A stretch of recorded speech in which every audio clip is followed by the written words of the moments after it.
Pemirsa Gatra TV, kembali Anda menyaksikan Gatra Insight. Tadi saya dengan Pak Gurito sudah banyak membahas mengenai investasi di sektor migas maupun juga beberapa gambaran seperti apa kilang minyak di Indonesia. Tapi untuk gambaran investasinya nih Pak Gurito, untuk hilir gas sendiri tadi sudah disinggung ada di beberapa tempat di Indonesia, dari mulai Sumatera, di Kalimantan, di Sulawesi, di Jawa pun ada, di Blitar tadi, di Baluran kalau tidak salah, dan juga di Bontang.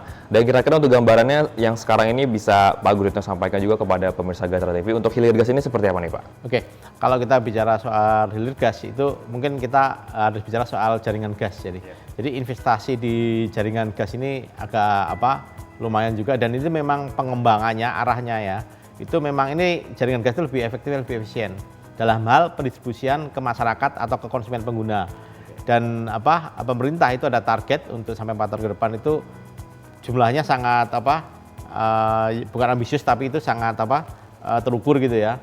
Jadi mungkin ada 4 juta sambungan baru ya, itu mungkin untuk rumah tangga ya. Jadi jar gas itu masuk ke rumah tangga. Tujuannya itu agar rumah tangga ini yang tadinya mengkonsumsi LPG ya, gas-gas LPG itu mulai berkurang dan lebih ke jaringan gas. Karena itu hitung-hitungannya lebih murah daripada gas LPG. Karena kan dari segi distribusi, pengangkutan dan sebagainya itu tinggal di rumah tinggal buka, tinggal tutup gitu aja, kayak semacam keran aja gitu kan, itu lebih efektif.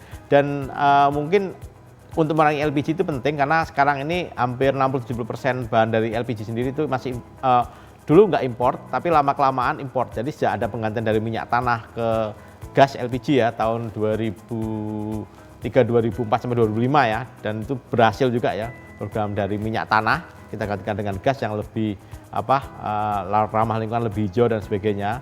Juga meningkat produksi yang sangat lumayan dari penghilangan dari minyak bumi menjadi minyak tanah, itu kita udah sukses. Tapi gas juga sekarang LPG jadi beban, dan dengan jaringan gas ini mungkin akan lebih hemat lagi, lebih efisien gitu. Oke, nah tadi kan Pak Gurito sudah menyinggung bagaimana situasi kondisi industri yang menggunakan gas ini sekarang sedang kurang memproduksi, dan juga ada yang berhenti berproduksi atau ada yang masih berproduksi tapi minim juga untuk pengeluaran. Nah, kira-kira untuk kondisi sekarang di mana harga minyak sendiri drop, bahkan di Amerika Serikat sendiri itu hampir menyentuh nol. Ini gimana nih gambaran untuk potensi untuk investasi di sektor minyak ini? Oke.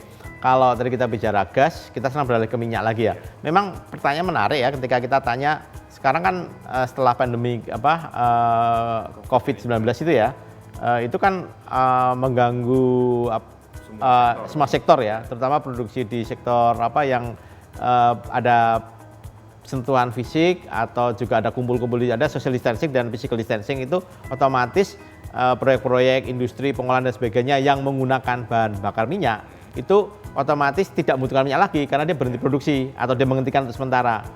Itu kan otomatis karena nggak ada permintaan, otomatis nggak ada perdagangan. Itu yang terjadi di Amerika. Sehingga ketika nggak ada minyak yang diperdagangkan atau untuk pengiriman 3 bulan ke depan, itu yang disebut akhirnya karena nggak ada transaksi otomatis nol gitu loh. Jadi ada peranan minyak yang diproduksi di Amerika, itu diperdagangkan di Amerika, dan nggak ada yang berminat sama sekali gitu loh. Jadi nggak ada pengiriman minyak yang, dan memang konsekuensinya harus mengurangi produksi minyak yang di sana gitu loh, supaya stabil. Tapi sebenarnya soal minyak ini sebelum turun ke nol itu sebenarnya sebelumnya juga memang tidak ada kesepakatan untuk kuota produksi.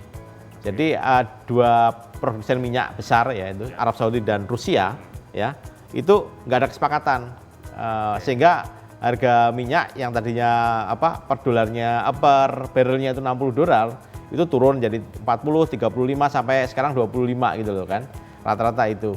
Nah, ini sebenarnya problem ini juga akan tadi disebut tanya soal gimana dengan minat investor. Sebenarnya memang orang berinvestasi di sektor minyak itu memang tergantung dengan harganya. Kalau harganya sangat fluktuatif ini ya, ini kan harganya itu kan sebagai komoditas kan dia labil kan. Jadi fluktuatif banget gitu loh, apalagi dengan adanya pandemi ini gitu kan. Dan kalau kita bayangkan kalau 8 tahun yang lalu ya, 2012, 2011 itu harga minyak masih per barrelnya masih $100. Sekarang turun sampai rata-rata 25, dan ini nggak ngangkat dari ongkos produksi dan sebagainya gitu loh.